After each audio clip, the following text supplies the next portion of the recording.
মানসিক হাসপাতাল থেকে ছাড়া পেলেও বিএনপি নেতা সালাউদ্দিন আহমেদ এখন পুলিশ হেফাজতে রয়েছেন। তাকে ভারতের শিলং সিভিল হাসপাতালে চিকিৎসা দেয়া হচ্ছে। দু-এক দিনের মধ্যে তাকে আদালতে হাজির করা হতে পারে। এরই মধ্যে ভারতীয় গণমাধ্যমে খবর বেরোয়, ইন্টারপোলের বাংলাদেশের ডেস্ক সালাউদ্দিনের বিরুদ্ধে রেড নোটিশ জারি করেছে।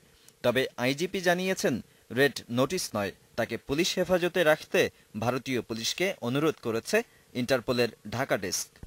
বিএনপির যুগ্ম মহাসচিব সালাউদ্দিন আহমেদকে আইনি প্রক্রিয়ায় দেশে ফিরিয়ে আনা হবে বলে জানিয়েছেন স্বরাষ্ট্র প্রতিমন্ত্রী। সেখানে কিভাবে গিয়েছেন, সে যদি অবৈধভাবে যেয়ে থাকেন, সেই দেশের আইন অনুযায়ী তার একটা প্রক্রিয়া হতে পারে।